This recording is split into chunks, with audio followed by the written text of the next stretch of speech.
Hey everyone, welcome to a new video. I hope you had a great day. Let's take a look at some new r/malicious compliance stories, shall we?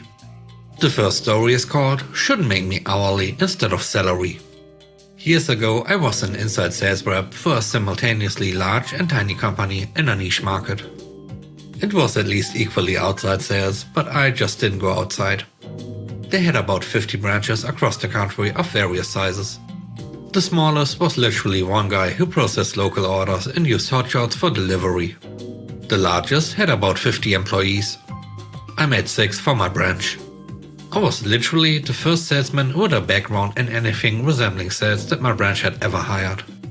They had always hired the least socially awkward industry professionals they could prior to me.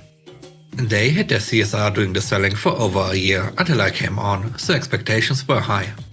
When they hired me, we had somewhat heated negotiations over the compensation plan. It was a 42k base salary plus commission with a 56k OTE and 65k cap. I asked what I was meant to do after I hit the cap. They replied, "Continue to do your job," as if I wasn't going to have a problem with generating new business for free. I said that I was gonna need a bonus structure beyond the cap if they wanted me to do any more hunting after that point. I made it clear that I would service my accounts when they called. But I wanted to be clear that they were going to be disappointed if they expected me to make outbound calls looking for new business after I'd maxed my compensation plan. And that I would definitely enjoy the extra time at home with my family over the holidays. They said they understood and we went through the onboarding. I worked almost exactly 40 hours for almost 2 months, early October to early December, before I had jury duty and missed a day. My check was about 150 light compared to what it had been, so I complained to payroll. Benefits kicked in 90 days. That's when I found out that I was making $21 per hour and was not in fact pulling a salary. Presumably, this was to force me into the office, as we didn't have remote access to the local network that logged our hours, just the ordering and inventory software. I didn't even get a prorated Christmas bonus because that counts as benefits and you have to work 90 days to receive those. Cue malicious compliance. I discovered that if I left the house 30 minutes earlier, my 80-minute commute would take less than 25. So instead of showing up around 8:30 and chilling in my car for a bit so I was working at 9, I was there at 7 with the warehouse guys sending emails. I started working through lunch as I ate at my desk as opposed to burning an hour off campus or in the break room. I didn't even realize that I was losing an hour per day to lunch. I also discovered that if I stayed until 6:30, I'd get home by 7, as opposed to leaving a little after 5 and getting home around 6:30. So I spent an extra 5 hours per week away from home and worked an extra 22 compared to the 35 I was getting paid for before I figured it out. With the overtime, I was clocking north of 2k more than intended every month. And oddly enough, no one even noticed until the internal auditor verified V2s and noticed that I made significantly more than the branch manager. I didn't hit my commission cap until late November. So I spent the rest of the year training with the tech and or warehouse guy. They tried to put me on the same salaried compensation plan I had originally agreed to. But it was enough of a pay cut to qualify for constructive dismissal, so I got to quit and still collect unemployment for a month before I found another gig. The next story is called Caught Did This. This was back in 2019. I was training to become a level 2 swimming teacher. The guy who ran the courses, we'll call him Bob, asked me to do him a huge favor and work in Scotland for a month as a lifeguard at one of the holiday resorts. I liked the sound of it, and it's also great for me since I had lost my job about a month prior and could really do with the money. So I go and work there. It was a great, amazing experience and fun.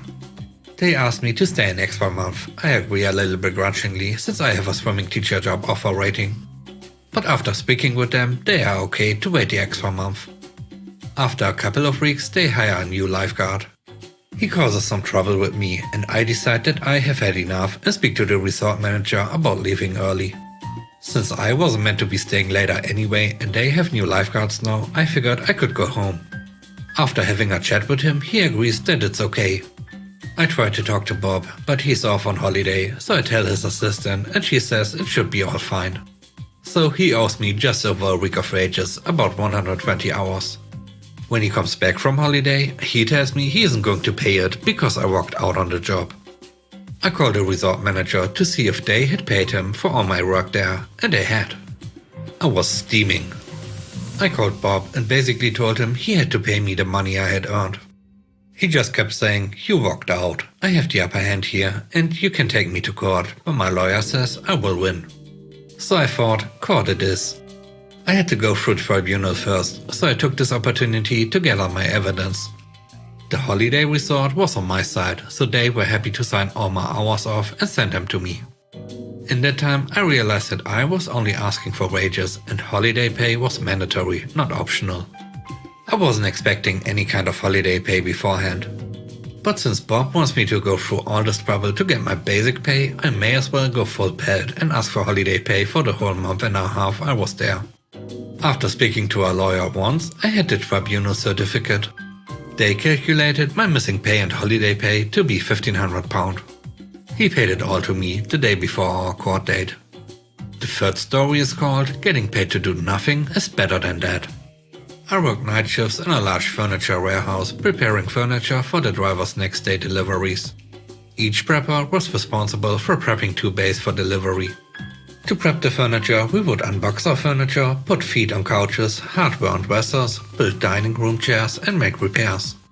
The culture was to prep your bay, and when you finished you helped the next bay and snowballed until everyone was finished. And then you would hop on a cherry picker to get last minute additions or replace damaged furniture. This place decided to implement a production standard. You were given an allotted amount for each action down to the nut and bolt. If you added up your allotted time and you finished early, you got a 10 cent an hour bonus equaling 80 cents a day. Also, this was to prevent you from helping other bays as you weren't allotted time for others' work. And here starts the malicious compliance. I was efficient and didn't waste any movements. I would blast through my bay, add up all the allotted time and saw that I finished 2 hours earlier than I was allotted. Rather than turn in my sheet and get 80 cents extra for the day, I sat on a comfy couch at the end of my bay and did nothing until my allotted time was up. I remember when the manager drove by and said, "We need you to go help out and get damages." I just looked at my watch, then at my beautiful prep bay and said, "I'm still prepping my bay." I put my headphones in and leaned back while he looked completely shocked. There was nothing they could do as I was still on the clock for my bay. I saw it more beneficial to get paid for 2 hours of doing nothing than 80 cents to work hard. The last story is called "Living with your best friend can be hell." I live with my husband and my good friend in a huge apartment. We have a 3rd bedroom we used as craft and hobby room. This past spring my best friend was going through some hard things at home. So after talking with my housemates we invited him to come live with us. To say he was grateful was an understatement and he moved in immediately. The first month was great. I told him I wasn't going to charge him rent the first month because he had moving expenses and his parents were kind of extorting him for money and use of his SUV. The written expectation we all signed was rent, utilities and the cost of 1 big meal per day divided by 4. I wrote it all down as rent divided by 4, gas and electric divided by 4, monthly grocery costs for 4 adults divided by 4, evenly split $537 per month.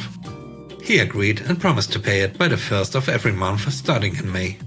Well, as things usually go, that first month was as good as it got. He cooked and cleaned, made me coffee in the morning, helped take care of my cat and my fish tank, and was always super friendly and understanding. By the end of April, he approached me and said he didn't think he could pay full rent that month. His parents said he owed them $6,000 and they hadn't given him his car back and just all sorts of trouble. I said no problem. We had been getting along fine without him and he hadn't ever lied to me or given me a reason to doubt him. $300 for food and utilities was fine. But then things got worse, as they usually do. He kept demanding more of my time to talk about his feelings. He got jealous when I spent time with my husband alone and started asking if I was mad at him, like literally every day. He developed a big crush on our other roommate and tried to woo her and was crushed when she said no. He started eating our private food. And he started criticizing my way of doing things without offering constructive feedback. The electricity spiked to over $300 because he left his lights and 3 computers on all the time. He caused a $50 overage fee for our Wi-Fi. I asked him to pay the difference and he did, but complained that we needed unlimited internet so he could do his job. I said okay, but he would be on the hook for the extra charge. Things got worse, but they were still workable. I figured it was just him adjusting to living with other people. In July, he sat me down and said we needed to change our rent agreement. He felt he was paying too much for his share, and his sister in Arkansas said that his portion was outrageous, and that their household bills were less than $1,400 a month for a mortgage and a family of 5 people. So obviously I was trying to ring him for money. So we went over the bills. Turns out I had made a mistake. He was absolutely right. The correct breakdown should have been rent $1,800 divided by 4. I had typed in $1,600 on my calculator originally. Gas and electricity $320 divided by 4. Internet $90 divided by 4 plus 25 extra for his unlimited high speed. Groceries $400 divided by 4. His new monthly payment was $677. I rounded down the change because I'm a good friend. He stayed 3 more months before getting traumatized by my other roommate after she brought a date home and broke his heart. We are still best friends, we just figured that we didn't mesh well living together. Thanks for watching the video. I hope you enjoyed it. If you did, please consider subscribing to the channel for more content. I hope you have a great day. Bye bye.